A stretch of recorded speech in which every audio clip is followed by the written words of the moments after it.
Hey, shalom everyone. This is Amir Tsarfati, and I'm live from Connect here in Galilee. And these are breaking news. It's basically a short way for me to communicate to you that it's, as you can see behind me, Galilee is still peaceful. And that's the calm before the storm.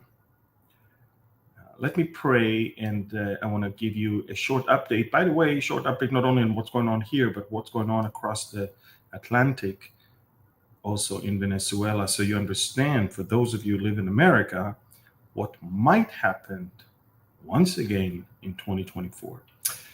Father, I thank you for your wonderful sovereignty.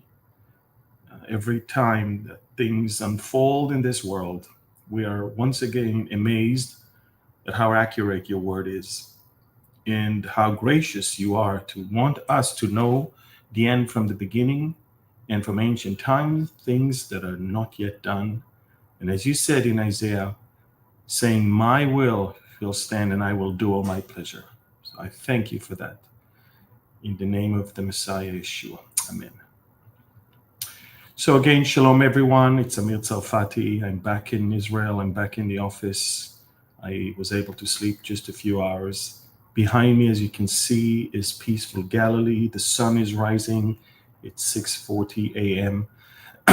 And following the massacre that took place, which I will elaborate on tomorrow in my Middays update, which you do not want to miss. Following the massacre with the Iranian-made, Hezbollah-owned Falak 1 rocket that hit and killed instantly 12 kids and teenagers. Following that, Prime Minister cut short his visit, flew back home, his visit to the US. He flew back home a few hours earlier than expected or than scheduled. He convened immediately a meeting with all the heads of the security branches. Following that, last night was a cabinet meeting in which they authorized the prime minister and the defense minister to operate according to what is needed. But a whole array of targets, a basket of targets was approved last night. And as you can see, nothing has been hit yet. And the reason is very simple. And I think I said that in my earlier breaking news from a couple days ago. When you are on the verge of an all-out war that is going to burn the Middle East, and we know that once we strike hard in Lebanon, it will, of course, awaken the pro-Iranian militias in Iraq and Syria, as well as the Yemenite Houthis, as well as maybe Iran itself. And as of yesterday, even Erdogan, the Sultan, said that if in the past Turkey was able to invade into Nagorno-Karabakh between Armenia and Azerbaijan, and if Turkey was able to invade into Libya, Turkey can also do that with Israel. First time NATO member is publicly threatening invasion into Israel. And that's Erdogan. And none of us Bible prophecy followers are surprised. We know exactly that at the very end, Russia, Turkey, and Iran will align and come together and invade Israel from the north. This is biblical, but the change in rhetorics and the fact that it's now on the table even, it's quite phenomenal. But I want you to know that because the situation is so explosive, the Israeli military must operate very smartly, which means you don't just go out and bomb. You have to calculate your steps, and you have to bomb at the right time where the enemy is least prepared. The element of surprise is almost gone because now we're dragged into this. We need to retaliate. But if you retaliate within the first 48 hours, everybody's expecting you to. And all of the headquarters of Hezbollah are no longer manned above the ground. So you won't even hurt anyone. Israel is now preparing. It might happen today. It surely will happen in the very, next day or two, because in the Middle East, if you don't do it fast enough, then your deterrence is very badly hurt, and it invites more problems, more threats, and more enemies to come out of their holes. So we're awaiting something very, very big in the next day or two, but we will choose the time that is the best for us. You also have to know that if we decide to go after Hezbollah and suffer the retaliation thereof, we need to prepare the home front. We need to prepare the civilians. We need to make sure everyone is ready to spend a few days also without electricity, without running water. If our infrastructures are badly hurt, that could be a possibility. We need to make sure people are having their bomb shelters ready and prepared, whatever is necessary for them. So these are things that you have to take into consideration before you go out and try to destroy your enemy, which is an enemy that is in alliance with, of course, many others around you. But I want also to divert your attention to what's going on right now in Venezuela, and especially I'm talking to you Americans. I wrote a couple days ago that Maduro is probably going to win, not because the people want him, it's because he's going to do what others did and what he did even before, to forge the elections. It's a scam.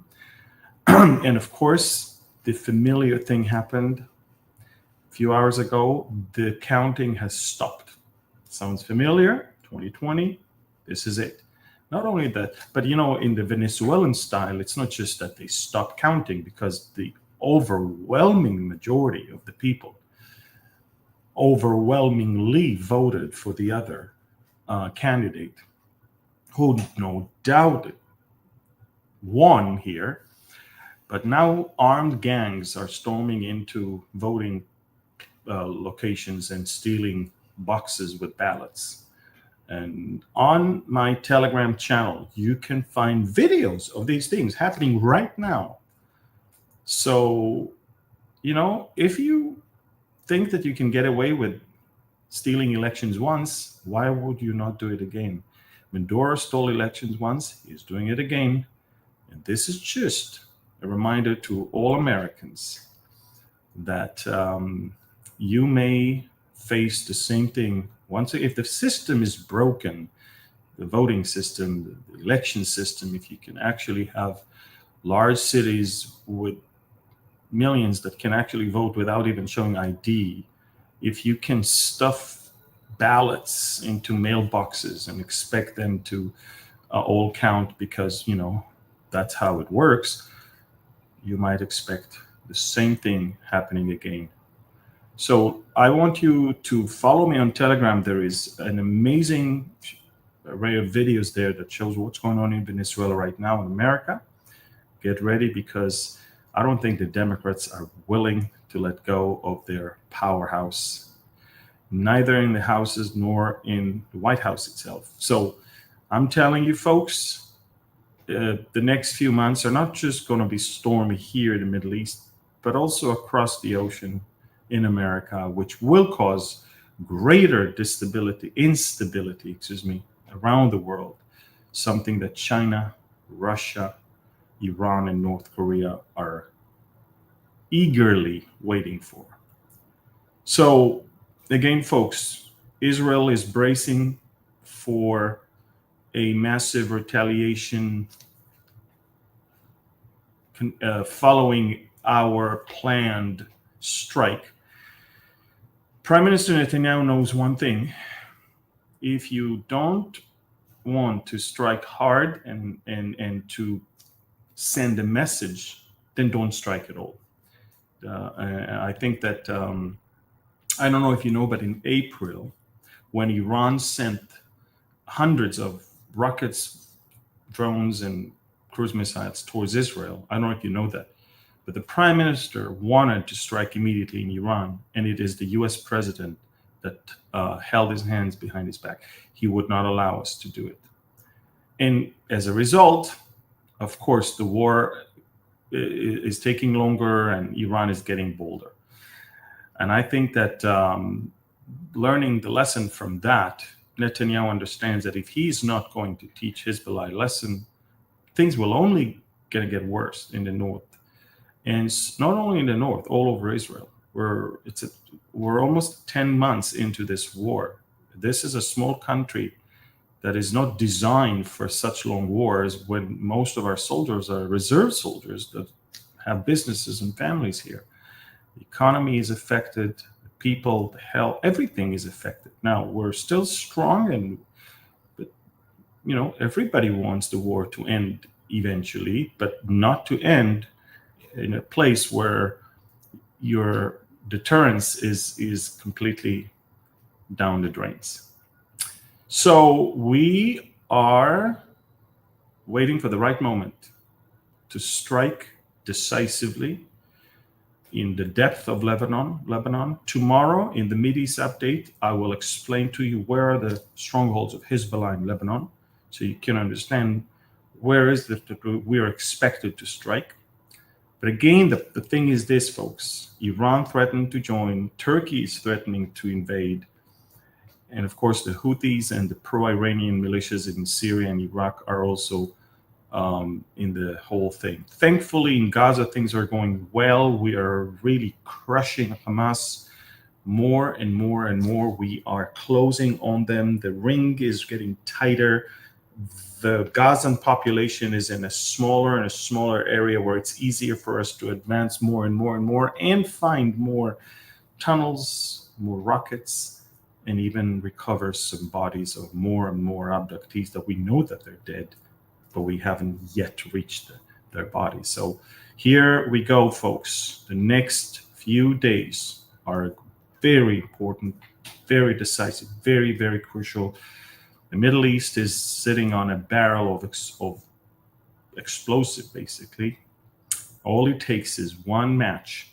I think that what Hezbollah did with the miscalculation of the trajectory of the rocket and eventually that falling on the Druze village and killing 12 kids and teenagers, that, of course, could be a game changer that will finally make the Israeli government do what is long due, and that is taking care of business in the north so we can bring over 80,000 Israelis back home and that we can create a much safer environment for people in the north to live under. Good.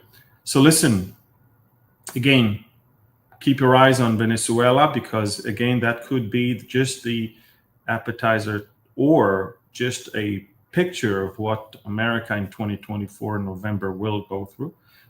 If you think it's impossible, just remind yourself, where were you in 2020 when in the middle of the night, the voting, the counting stopped, and for hours, people behind the scenes were fixing numbers in order to once again show them live, and everywhere things had to be fixed, they were fixed. So this is what's going on right now in Venezuela. Maduro has lost big time. He is fixing things right now, violently with gangs, and he stopped counting so he can do whatever he needs to do to manipulate the results. Everybody knows he lost. The people knows he lost. All around the world, everybody knows he lost. He will not accept it. That's the nature of communism. Once they take power, they will not let go until there is a major bloodshed. So again, I pray that Americans will not allow that to happen again. Here in Israel, we're bracing for some stormy days ahead. Tomorrow, there will be a Mideast update where I will give you much more. I'm talking about Tuesday morning America time, Tuesday evening Middle East time. So until then, thank you. God bless you. Shalom. And please share this video right now with as many people as you can. Thank you. I love you.